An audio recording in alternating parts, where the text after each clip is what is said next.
민수기 3장 보겠습니다. 여호와께서 시내산에서 모세와 말씀하실 때 아론과 모세가 낳은 자는 이러하니라. 아론의 아들들의 이름은 이러하니 장자는 나답이요 다음은 아비와 엘리아살과 이장이니 이는 아론의 아들들의 이름이며 그들은 기름 부음을 받고 거룩하게 구별되어 제사장 직분을 위임받은 제사장들이라. 나답과 아비는 시내산에서 여호와를 사랑하는 그들이라.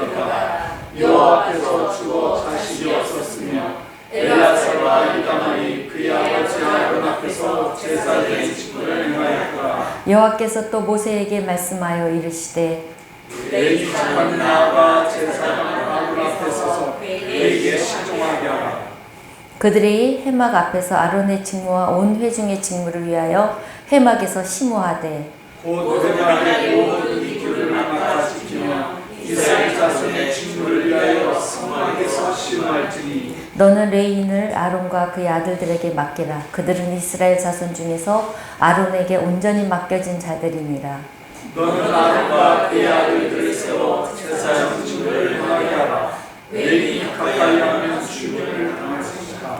여호와께서 모세에게 말씀하여 이르시되 보라, 내가 이스라엘 자손 중에서 레인을 택하여 이스라엘 자손 중에 태를 열어 태어난 모든 나라를 대신하게 하였으니 레인은 내 것이다. 다 같이 있습니다. 처음 태어난 자는 다 내 것임을 내가 애굽 땅에서 그 처음 태어난 자를 나래 이스라엘의 처음 태어난 자는 사람이나 짐승을 다 거룩하게 구별하였으니 그들은 내 것이 될 것입니다. 나는 여호와이니라. 아멘. 오늘 말씀은 레위 집안 얘기예요. 레위 집안. 레위 집안에 레위 지파에 좀 비춰봐 주세요. 레위 지파에 아들이 3명이 있었어요. 게르손, 고앗, 무라리. 근데 오늘 고앗 자손 아론, 모세에 대해서 고앗 자손에 대한 얘기가 나오고 있어요. 원래 이 레위 지파는 창세기에 보면 저주받은 지파였어요. 네호나 어떤 일이냐면 그 야곱의 딸 예쁜 딸 디나, 그래서 디나라는 이름을 많이 줘요 기독교인들. 근데 디나라는 이름을 가진 그 자매분들이 이쁘더라고요. 하지만 인생은 험난해요. 이름은 예쁘고 외모는 예뻐도 그렇게 해서 디나를 많이 짓더라고요. 큰 교회 가보니까.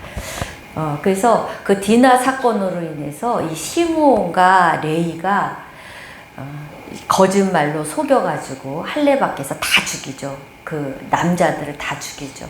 야곱이 거기서 벌벌벌벌 떨어요. 야곱이 떠는 모습이 거기서 굉장히 그 처음으로 심하게 나오는데 얼마나 무섭고 떨었으면 저주를 아들한테 부어요. 어떻게 지냐면 그들의 모에 상관하지 마라. 그 시므이와 레이예요.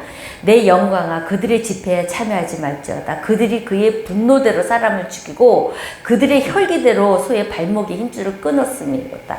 그 노여움이 혹독하니 저주를 받을 것이요. 아버지가 이렇게 죽음 때 저주를 해요. 분기가 맹렬하니 저주를 받을 것이라. 내가 그들을 야곱 중에서 나누어 이스라엘 중에서 흩으리라. 이렇게 저주를 해요.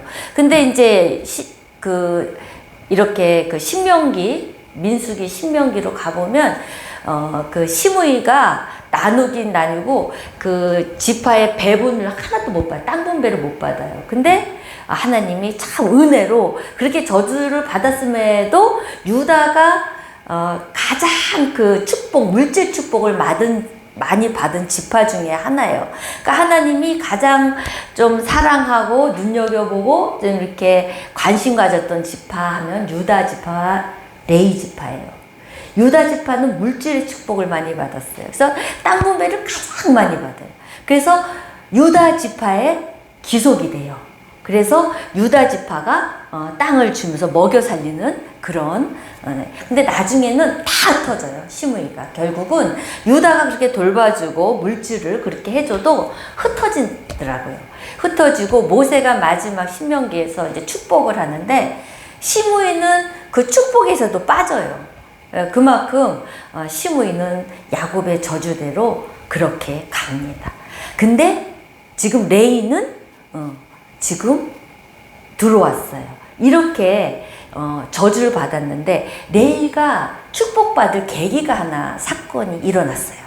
출애굽기에 보면 금송아지를 이제 섬기는 사건이 모세가 내려오니까 그래서 그 금송아지 사건에 그 보면 좀 이따가 쳐줘요. 지금 모세가 더디 내려옴으로 해서 금송아지를 만들어요. 신앙이라는 게 더딜 수가 있어요. 축복이 기도응답이 더딜 수가 있고 이게 뭔가 하는 신앙생활 하면서도 이렇게 조금 슬럼프에 빠질 때가 있어요. 하나님의 응답이 없을 때. 이렇게 지금 모세가 더디 내려옴으로 있죠. 금송아지를 만들어서 이게 하나님이다 하고 하나님을 부정한 게 아니라 이게 하나님이다 라고 모세가 없으니까 그들의 위안을 삼고 섬기려고 하다가 내려와 보니까 이래요. 막 금송아지. 그래갖고 모세가 화를 내죠. 여기서 우상 저기에 절한 사람을 위해서 저기 죽일 자를 손들고 나와라 했더니 거기서 저요 하고 누가 나와요? 그 분노와 혈기와 사람 죽이는데 아낌없이 했던 레이지파가 또 손들고 나와요. 그래서 자기 가족, 자기 딸일 수도 있고 자기 아내일 수도 있고 3,000명을 그날 다 도살해버려요. 그러니까 성격대로 살아요. 거기에서 하나님이 이렇게 말씀하셨어요. 모세가 이르되 각 사람이 자기 아들과 자기 형제들을 쳤으니 오늘 하나님께 헌신이라는 단어가 여기서 처음 나와요. 성경에서. 헌신하게 되었느니라. 그가 오늘 너에게 복을 내리시리니 이게 직역이 되면요. 우리말은 이렇게 했지만요. 너네가 헌신함으로 오늘부터 복을 받을지니라. 헌신하라. 이런 말로 나와요. 직역은. 우리말은 이렇게 나오지만. 어쨌든 헌신함으로 레이지파의 운명이 바뀌어요. 복으로 바뀌어요. 축복으로 바뀌어요. 시므이는 그렇게 흩어져서 온데간도 없지만 레이지파는 항상 민족의 중심에 서요. 레이지파를 보고 진영이 다 둘러치고 레이지파가 하나님의 음성을 듣는 대로 쫓아가잖아요. 그리고 중보하고 죄 지은 자를 위해서 중보하고 이런 축복을 받게 됩니다. 그래서 오늘 레이지파의 얘기인데 이 레이지파에서 고핫 자손 모세와 아론인데 아론 지파에서만 제사장이 나올 수 있다라는 얘기예요. 제가 여러분들이 성경 보면서 하면은 막 어렵고 헷갈려요. 제가 말하는 게 더 쉽죠. 그래서 아론 지파에서만 제사장이 나올 수가 있어요. 근데 여기서 여러분들이 레이 지파 고핫 자손이 뭐를 메고 이러는데 아론 지파에서만 제사장이 나오고 레이 지파 모두 성막을 섬기는 자로 하나님 앞에 드려져요. 그래서 자손들이 많잖아요. 그 지파마다 나는데 그 자손들 동서남북으로 해서 레이 지파가 4군데가 또 그 제사장을 중심으로 또 이렇게 제가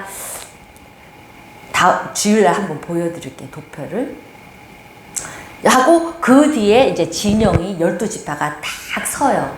그러니까 레이 지파들이 하나님의 일을 이제 성막을 또 이렇게 둘레에서 기구를 씻고 닦고 하고 이 아론 지파의 제사장 고핫 자손의 아론의 그 제사장들은 아들들은 뭘 하냐면은 제사 지낼 때 섬기는 일에 또 지성소를 섬기는 일에 제사장을 돕는 일에 이 아론 지파가 성전을 중심으로 하나님의 일을 감당하는 것을 봐요. 그래서 어떻게 보면 맞죠. 하나님의 영적인 축복은 레이 지파가 받아요. 땅의 물질적으로 그런 모든 복의 그런 축복은 유다 지파가 받아요. 여러분은 어떤 지파 받고 싶어요? 레이 손 들어보세요. 유다, 그쵸. 다 유다를 받고 싶죠. 저는 민수기를 몰라가지고 나는 유다 지파인 줄 알았어요, 제가. 그래서 저는 계속 유다 지파의 그 축복만 구했다는 얘기죠. 근데 레이 지파는 어떻게 보면 굉장히 저주받았어요. 저주받은 거예요. 왜냐면 이제 40년 이렇게 성막을 막 하나님을 돕고 일을 열심히 했어요. 이제 40년 뒤에 이제 가나안 땅 가죠. 근데 그들한테는 땅이 없어. 분배받을 땅이 없어. 계세에도 안 들어가. 얼마나 비참해요. 나는 그 큐티를 하면서 야, 레이지파가 성전을 섬기는 자가 지금의 목사님의 이제 말하자면 이제 들여진 사람들은 이런 거구나. 땅에 유산을 바라면 안 돼요. 하나님께 들여진 자들은. 하나님이 영적인 축복은 해주지만 이 땅의 축복은 하나님이 기업이 직접 되어주신대요. 하나님이 직접 주신다고. 먼저 볼까요? 그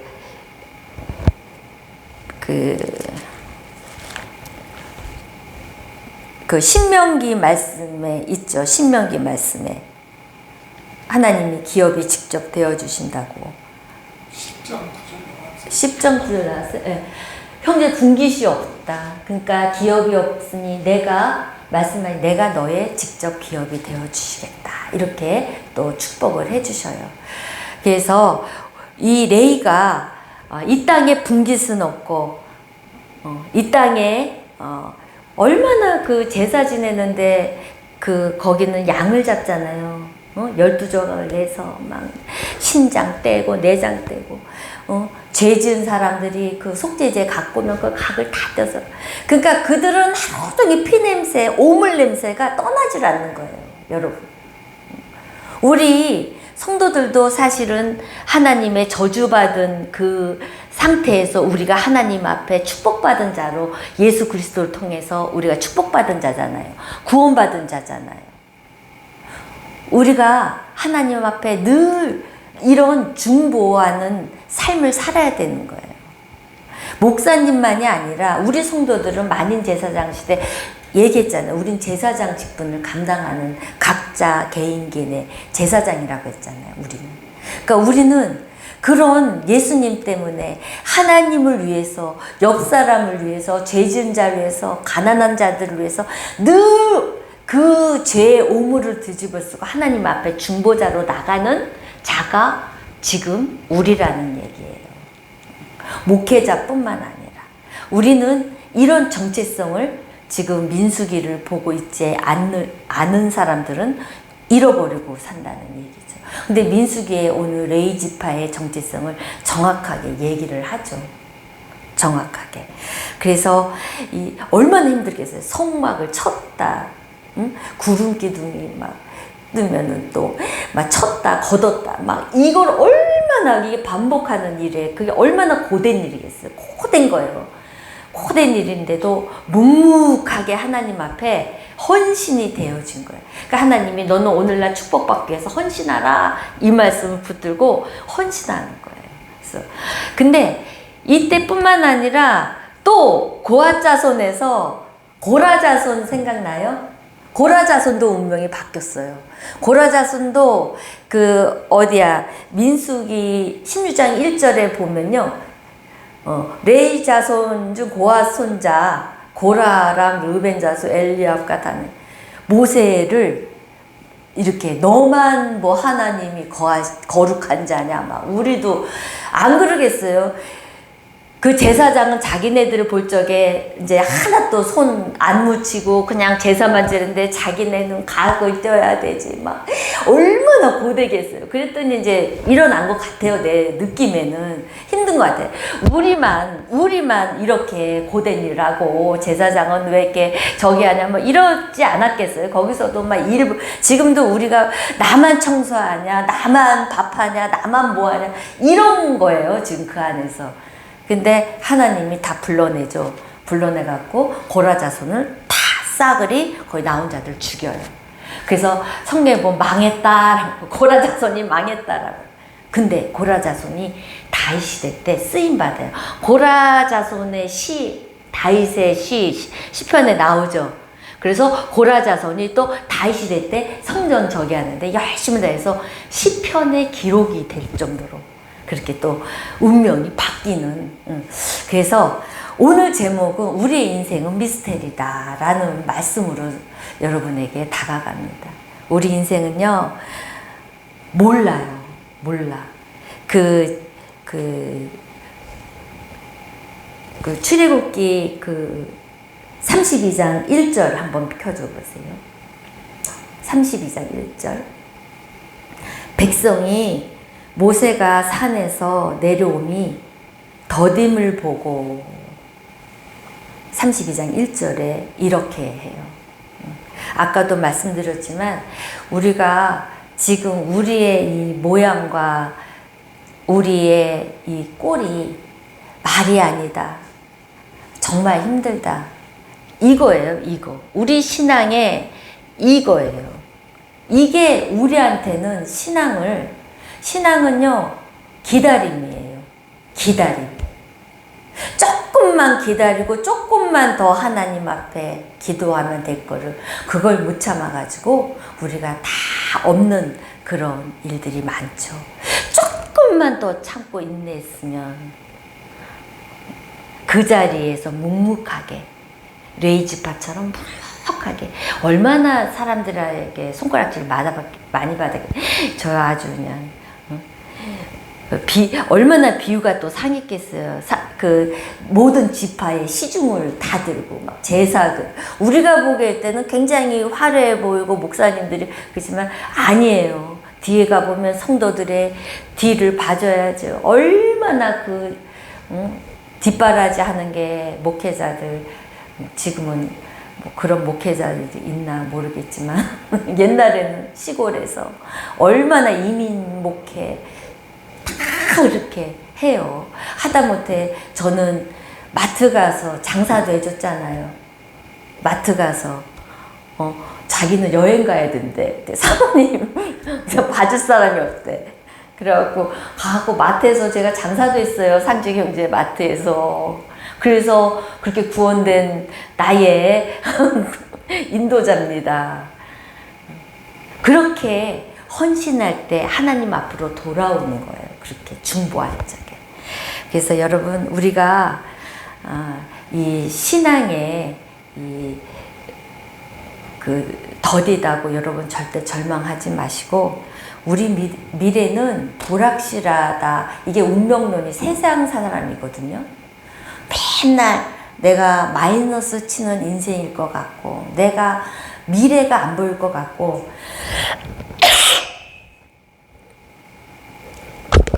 내가 아무것도 이제 이게 끝인가 보다 라고 생각할 때가 있어요. 하지만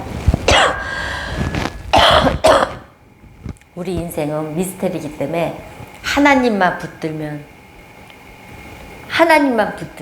인생이 바뀌어요. 제가 신앙생활 해봐서 알잖아요. 마이너스 인생이 플러스 인생이 돼요. 하나님만 붙들면 바뀌어요. 운명이 바뀐다고요. 내 삶이 바뀌어요. 저도 완전히 바뀌었어요.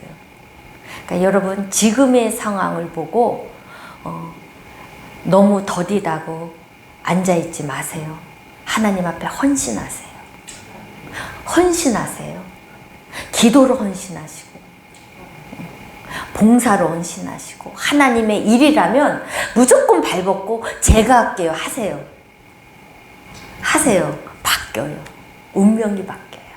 그게 레이지파를 보고 우리는 알 수 있는 하나님의 오늘 메시지예요. 헌신이라는 단어가 처음 나왔다니까요. 성경에서. 네가 오늘부터 복을 받으려면 헌신하라 하는 직역의 말을 왜 이렇게 썼는지 모르겠어요.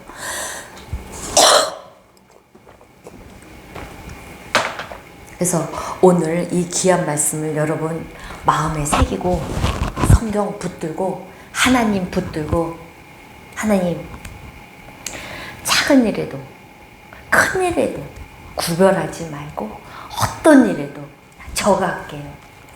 이사 계신 분 요번 말일까지 합시다. 저가 할게요. 안 될 수도 있어요. 하지만 하나님은 그 마음을 보신다는 거예요. 중심이 마음이라니까요. 마음을 보세요. 그래서 여러분 지금 현재 있는 상황들 여러분 걱정하지 마세요. 우리의 인생은 미스테리. 내일 어떤 일이 일어날지 모릅니다. 아멘? 네. 기도합시다. 하나님 감사합니다. 하나님 말씀만 붙들고